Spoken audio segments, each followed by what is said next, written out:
Hello and welcome back to OmniFoot TV. This is your host Omar speaking, and today's first video is going to be a mixture of the UEFA Nations League final coupled in with some random ramblings for the transfer market. So, fasten your seatbelt. We're in for a bit of a bumpy ride. Starting off with Croatia. That one side I think most football neutrals wanted to see do well today. This golden generation, as it has been called, was expected to walk away with a trophy today that would at least have something to show for all the effort and all the sacrifices they've pulled through. Zlatko Dalic has struggled in every single tournament he's been in throughout the last three by their standards. Now, I say struggled because they basically had a final against France. They finished third place in the last World Cup. And then, well, they lost against Spain earlier today. It's not a good thing, to have your hopes just pushed up so immensely with so much conviction, such a strong side, because they play very good football, and then to lose to a Spanish side in transition, no less. And I say that because I don't know if you guys have been following the Spanish national team, but they are under new management with Luis de la Fuente, a man who has managed Spain at the under-19s, under-21s, and Olympic levels, respectively, having achieved silverware in each of those levels. And now he picks up his first piece of silverware at the senior level. Pretty proud moment. He's overhauled the entire team almost. Ever since Luis Enrique went right through the exit, he's walked in, shaped this team to his will, in a way, and he's had them playing some very good football. It's been more direct than the Spanish football of yesteryear. It's been more direct than the kind of football I've seen them play throughout the last 10, which is good because, let's face it, Spanish football can be a bit boring if you don't know what to do with the ball, and that's been the main problem that they've had. They've been approaching things in a way that has been beyond the perfectionist scale of things. I expected them to, do the same thing today and lose. But upon further examination, I realized that they seem to be learning from the mistakes of the teams that have passed them. They really do seem to embody a more pragmatic approach to the possession game. And every single team I've seen play ever since their golden generation, where they won the World Cup and the Euros, was just so lost on the pitch. They wouldn't know what to do with the ball, but they'd know how to keep it. And that, to me, spells a travesty. I expected the same thing, again.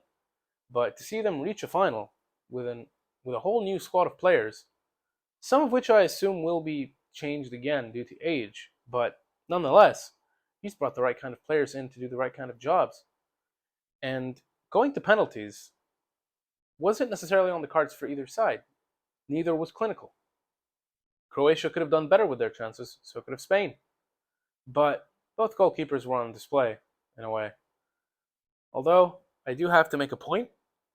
Seeing how well the fans have responded to this tournament, seeing how well the fans at the stadium responded to this final, it seems to answer a question that I had in mind, and that I think all of us did a couple of years ago when the Nations League was announced. Whether or not the Nations League would basically amount to a tournament of glorified friendlies. It seems as though there is value slowly building behind this tournament. And for what it's worth, not just as a televised product, but for the game, for these players, beyond the schedule, beyond the congestion of the schedule, they've been run into the ground, man.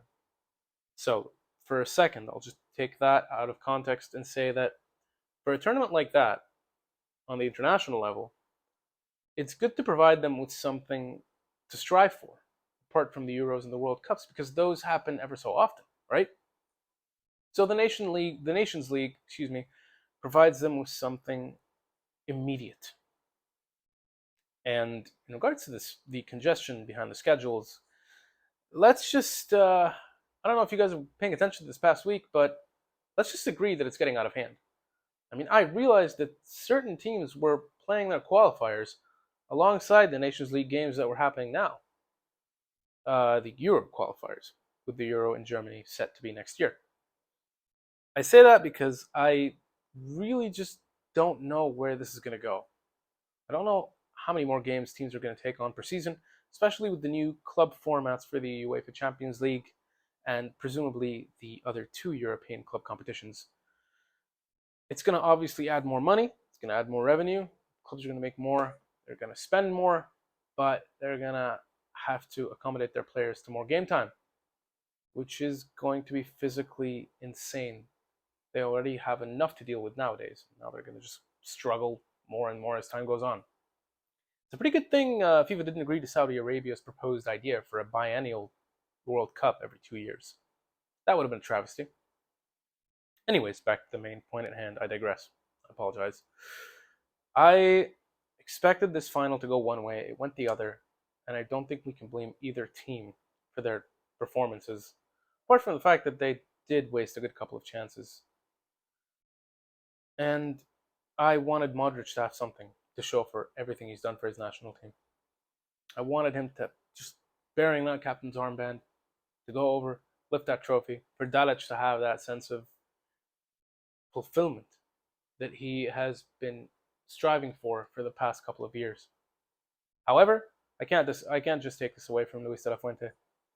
I actually have a good bit of respect for him. I expected the Spanish national team, or the FA, excuse me, to hire someone who would paper over the cracks, not someone who would actually try to solve the problems. And it seems that De La Fuente is solving their problems, one step at a time, one game at a time, one moment, with and without the ball at a time. And it's working in their favor.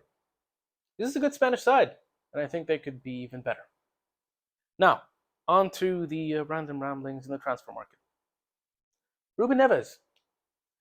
Ruben Neves has been one of my favorite midfielders in the Premier League throughout the last couple of seasons. He's done very well for himself at Wolves, and he's been a long-standing player of theirs. He's been there for a long time. He's still only 26 years of age, and as reported, his market value is around 40 million. Why is this piece of information important, you may wonder? Because Al Hilal of Saudi Arabia are trying to buy him from Wolverhampton for 55 million. They're trying to bid, or they have made a bid of 15 million over the proposed market value for this player. Now, it pains me to think that he, at the age of just 26, would think to go to Asia to ply his trade. It really just boggles my mind. It makes no sense to me. He's a good player. He's got good spirit in him. He's very good in midfield. He's brave. He's good for his national team. Lord knows we need more brave midfielders nowadays. The players in general in the middle aren't cut out from the same mold as those that I grew up watching. And I think most of the fans who have seen the prior generation can say the same. Now, Neves is not by any means a great player, but he has the potential to be. And he had been linked with the likes of Barcelona. And for him to actually think of going to Al Hilal, to think of him going to Saudi Arabia, what makes me wonder what this league is doing, man. They're onto something. In regards to them, when I think about what they're doing to just add value to their competition, they are onto something. They're spending a lot of money to bring in some very good players. But Neves? Why? I can't see this making any sense for him and for the Portuguese national team. Does this mean that he's just going to take the money, go home, and completely let go of whatever potential he has left? He's still 26 years old. He could have 10 very good years in him. And I say 10 very good years because he seems to be the kind of player who knows how to adapt, to change, adapt to aging. He doesn't necessarily rely on one or two strengths in his game. But he pops up, he has his moments, and he does very well when asked upon, when just required to. Excuse me. And I just, this just makes no sense to me. It makes a lot of sense to the Asian game. It makes a lot of sense to the Saudi Pro League. It puts a spotlight on the Saudi League. And they're still going to go in for players. The transfer market is by no means over. And if they keep doing this, we're going to have a list of superstars on our hands by the time this summer ends, playing their trade in Saudi Arabia. And I don't necessarily want to see that happen in regards to certain players. Then you have Hakim Ziyech, who I mentioned yesterday, who had been in talks with Al Nassr. Apparently, they've agreed personal terms and he may complete his transfer soon.